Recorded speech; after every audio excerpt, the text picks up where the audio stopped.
আপনাদের মাধ্যম হিসেবে কাজ করতে চাই। আমাকে কি রাখবেন? আপনাদের উপস্থিতি দেখে তো মনে হচ্ছে আসলেই মন প্রাণ থেকে সবাই ধানের শীষকে ভালোবাসেন, ঠিক না? আপনাদেরকে কি কেউ এখানে জোরপূর্বক এনেছে না বলেছে যে ভাবি আসবে, সমাবেশ আছে, তোমরা আসো? কি কোনটা কথা আমাকে বলেন? কেউ কি জোর করে এনেছে? তাহলে আপনাদের যে এই ভালোবাসা, এটা কি থাকবে চিরদিন? 12 তারিখের নির্বাচনে কি আমরা এর ফল দেখতে পাবো? কিভাবে পাবো? ধানের শীষে ভোট দিয়ে। মার্কাটা কি?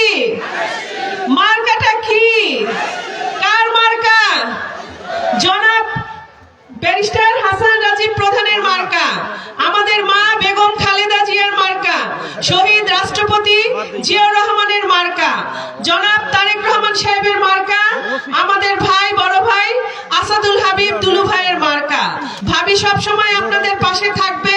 আপনাদের সব রকম সমস্যা আমি আপনাদের কাছ থেকেই শুনবো এবং ব্যারিস্টার সাহেবের কাছে উপস্থাপন করব। আমি আপনাদের মাধ্যম হিসেবে কাজ করতে চাই। আমাকে কি রাখবেন? আল্লাহর যদি হুকুম হয় ইনশাআল্লাহ রাষ্ট্র পরিচালনার দায়িত্ব কিন্তু বাংলাদেশে বিএনপি পাচ্ছে না?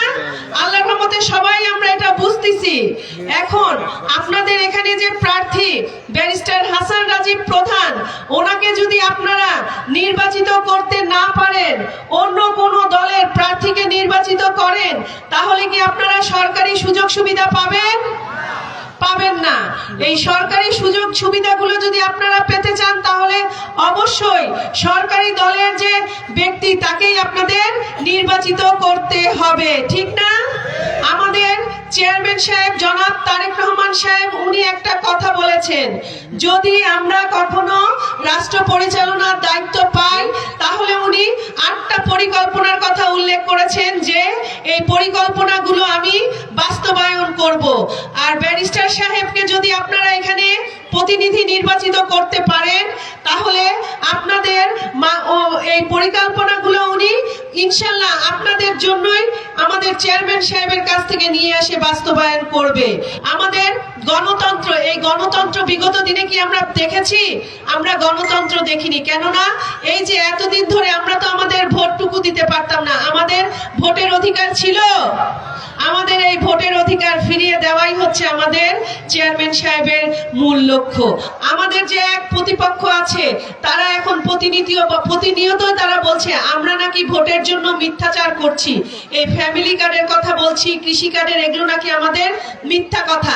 এগুলো কোনোই মিথ্যা কথা না। আমার মা বোন আপনাদের উদ্দেশ্যে বলতে চাই, আমাদের চেয়ারম্যান সাহেব বলেছেন যে বাংলাদেশে যতগুলো মহিলারা আছে গৃহিণী, যারা গৃহকর্ত্রী, প্রত্যেকের নামে ফ্যামিলি কার্ড করা হবে।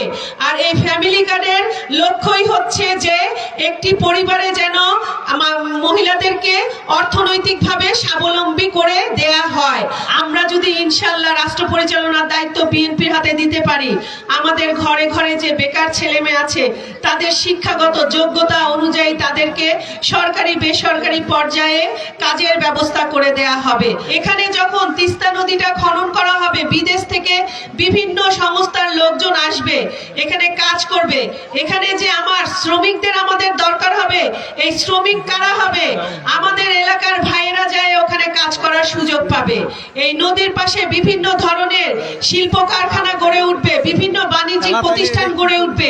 এগুলোতে আমাদের এলাকার ছেলেমেয়েরাই যারা শিক্ষিত, তারা কিন্তু কাজের সুযোগ পাবে। তাই আপনাদের কাছে আমার অনুরোধ, আমার মা বোনেরা, অনেকে আসবে, অনেকে অনেক রকমের প্রলোভন দেখাবে, আপনারা অন্য কোনো দিকে যাবেন না। আপনারা যদি আপনার বাড়ির সামনে একজন সৎ নিষ্ঠাবান ব্যক্তিকে এমপি হিসেবে দেখতে চান, তাহলে আপনাদেরকে ধানের শীষে ভোট দিতে হবে।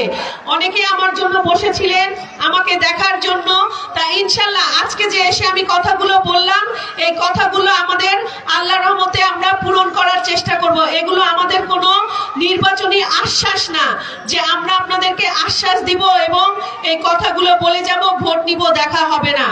আপনারা যখন ভোট দিবেন, আমার সাথে আপনাদের একটা জবাবদিহিতার সম্পর্ক হবে। আজকে আমি আসে ভোট চাবো, ভোটের পরে যদি আমি কাজ না করি, আপনাদের কাছে আসতে পারবো? পারবো না। তা ইনশাআল্লাহ আমি আশা রাখি যে আপনারা এক হয়ে থাকবেন এবং ধানের শীষে ভোট দিয়ে ব্যারিস্টার সাহেবকে জয়যুক্ত করবেন। ইনশাআল্লাহ